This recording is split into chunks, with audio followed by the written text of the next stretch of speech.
ભારતની આર્થિક નીતિના કેન્દ્રમાં કૃષિ કલ્યાણ રહેલું છે. હવે કૃષિ ક્ષેત્રે એક મોટું પરિવર્તન આવી રહ્યું છે.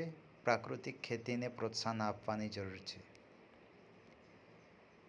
કૃષિ વિકાસ દરમાં વિશ્વમાં ભારત અગ્રેસર છે, છતાં ખેડૂતો અને ગામડાની આર્થિક પરિસ્થિતિમાં સુધારો દેખાયો નથી. થોડા સમય પહેલા કૃષિ અર્થશાસ્ત્રીઓની એક આંતરરાષ્ટ્રીય કોન્ફરન્સ દિલ્હી ખાતે યોજાઈ હતી. National agricultural science centre complex ખાતે યોજાયેલ આ કોન્ફરન્સને આપણા માનનીય વડાપ્રધાન શ્રી નરેન્દ્રભાઈએ સંબોધતા જણાવ્યું હતું કે ભારતમાં ખાદ્યાન્નનું ઉત્પાદન વધ્યું છે અને વિશ્વને ખાદ્યાન્ન અને પોષણ સુરક્ષાના ઉપાયો અને દિશા બતાવી રહ્યું છે. ભારત સરકાર ખેડૂતોના જીવનધોરણ સુધારવા, કૃષિ ક્ષેત્રને મજબૂત કરવા અનેક સુધારા લાવી રહ્યું છે. તેમણે ખાસ જણાવ્યું હતું કે ભારત સરકારની આર્થિક નીતિના કેન્દ્રમાં કૃષિ કલ્યાણ છે. હવે ભારત કેમિકલ મુક્ત કુદરતી ખેતીને પ્રોત્સાહન આપી રહ્યું છે. 2024માં રજૂ થયેલ કેન્દ્રીય બજેટમાં પણ ટકાઉ ખેતી ઉપર ધ્યાન કેન્દ્રિત કરાયું છે. ફાર્મર પ્રોડ્યુસર ઓર્ગેનાઇઝર એફપીઓનો પ્રોજેક્ટ કૃષિ ક્ષેત્રે ગેમ ચેન્જર બની શકે તેમ છે, જે ખેડૂતોના સંગઠન તરીકે વિશ્વમાં કોઈપણ સ્થળે માલનું વેચાણ કરી શકે છે. ભારત કૃષિપ્રધાન દેશ છે. દેશના અર્થતંત્રમાં કૃષિ ક્ષેત્રનો ફાળો ઘણો મહત્વનો છે. 60% વસ્તી કૃષિ ક્ષેત્ર ઉપર નિર્ભર છે. નાના અને સીમાંત ખેડૂતો આજે પણ કુદરતના ભરોસે ખેતી કરે છે. તેમની આર્થિક સ્થિતિમાં સુધારો કર્યા વગર દેશ આર્થિક મહાસત્તા બની શકે તેમ નથી. આકાશી ખેતી સાથે પોષણક્ષમ ભાવ અને કુદરતી આફતો સામે ટકવા કૃષિ ક્ષેત્રને મજબૂત કરવું પડે તેમ છે.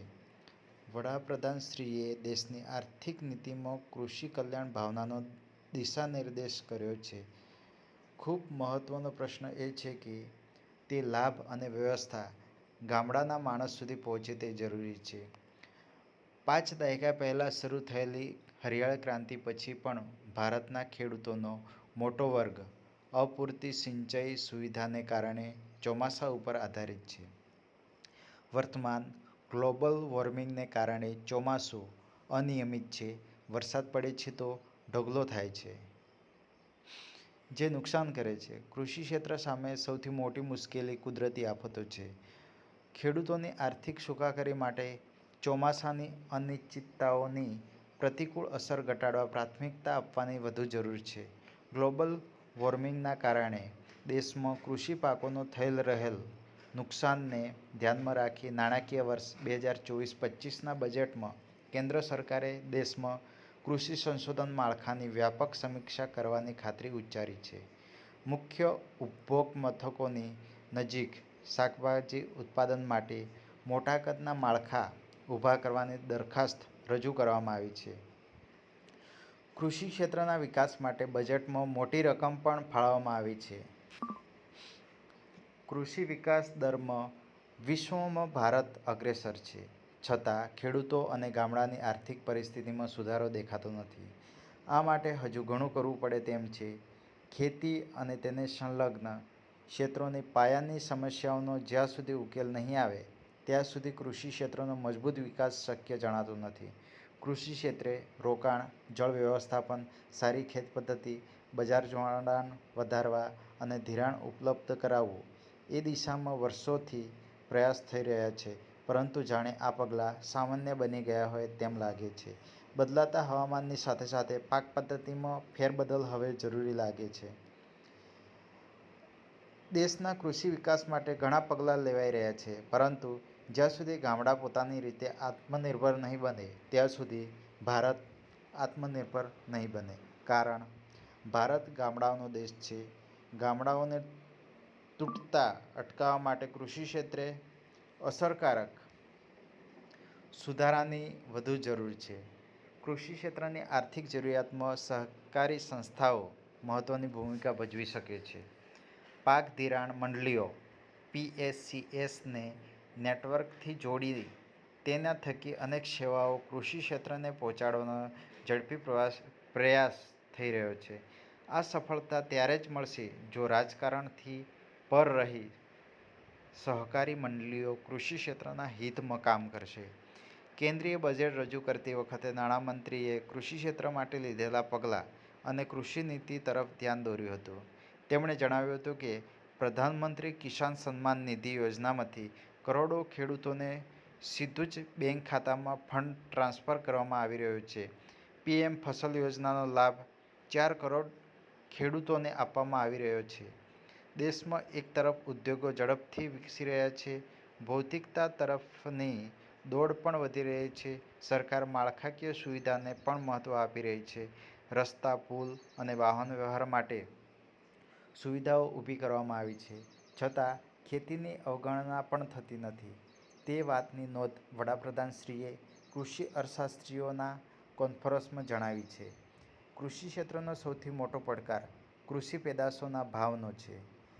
જો બીજા ઉદ્યોગની જેમ આવકની ખાતરી જ ન હોય તો આ ક્ષેત્રે નવા યુવા સાહસિકો આવવા માટે વિચાર પણ કરતા નથી. કપાસમાં પાછલા 2.5 વર્ષથી ભાવ સારા મળતા નથી. પરિણામે આખા દેશમાં કપાસ વાવેતર વિસ્તાર પણ ઘટી ગયો છે.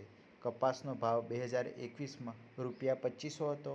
કપાસના અત્યારે મણ દીઠ ₹1500 માંડ મળે છે. ખેડૂતોની ઉત્પાદન પડતર ભાવ કરતાં વધુ છે. ખાતર, દવા, પાણી, મજૂરી અને અન્ય ખર્ચાઓની સામે ઉત્પાદનના ભાવ ન મળે તે ખેડૂતો માટે અસહ્ય છે. ખેડૂતોની કમર તોડી નાખી છે. જ્યાં સુધી ગામડું આત્મનિર્ભર નહીં બને ત્યાં સુધી ગામડામાં રહેતું ભારત આત્મનિર્ભર કેમ બની શકે? ભારતની અર્થવ્યવસ્થાનું વોલ્યુમ ઝડપથી મોટું થઈ રહ્યું છે. એટલી ગતિએ કૃષિ ક્ષેત્ર મજબૂત નથી થતું. તે આપણા દેશની સમસ્યા છે. ખેડૂતોએ પોતાની દશા સુધારવા માટે દિશા પણ બદલવાનો સમય આવી ગયો છે. પરંપરાગત ઉત્પાદન લેવાને બદલે ગ્લોબલ વોર્મિંગના કારણે મોસમ વરસાદમાં થયેલા ફેરફારને ધ્યાનમાં રાખી તેને વાવેતર બદલવું જોઈએ. સિંચાઈની સગવડ ન હોય તો તે પ્રમાણે પાકની પસંદગી કરવી જોઈએ. આધુનિક ખેતી કરવા શિક્ષણ અને જાગૃતિની પણ જરૂર છે.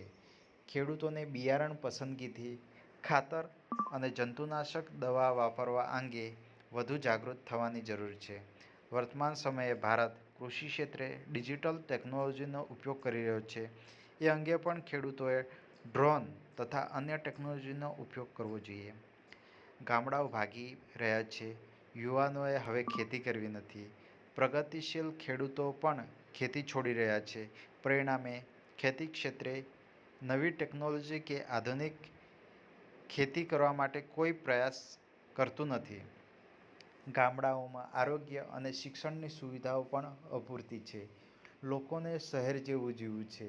પરિણામે ગામડા ભાંગી રહ્યા છે. પરિણામે કૃષિ ક્ષેત્રમાં સરકારના આ પ્રયાસો અસરકારક પરિણામ લાવી શકતા નથી. સૌરાષ્ટ્રના મોટાભાગના ગામડાઓમાં પશુધન પણ ઘટી રહ્યું છે. ડેરી ઉદ્યોગને પણ અસર થઈ રહી છે. હવે કૃષિ ક્ષેત્રે એક મોટું પરિવર્તન આવી રહ્યું છે. પ્રાકૃતિક ખેતીને પ્રોત્સાહન આપવાની જરૂર છે. ખાતર તથા પેસ્ટિસાઇડ દવાનો વપરાશ ઘટાડવો અથવા બંધ કરવો તે કૃષિ અને માનવજાત માટે લાભમાં રહેશે. દવામુક્ત ખેતી માટે અભિયાન ચાલી રહ્યું છે. તેનાથી જમીન સુધરશે, સારા ભાવ આવશે અને લોકોના આરોગ્ય માટે આશીર્વાદરૂપ નીવડશે. આર્થિક નીતિના કેન્દ્રમાં કૃષિ છે. તે ખરા અર્થમાં દેશના કલ્યાણની દિશા છે. કાનમાં કહું, જો ગામડાઓ સમૃદ્ધ હશે તો દેશ સમૃદ્ધ હશે.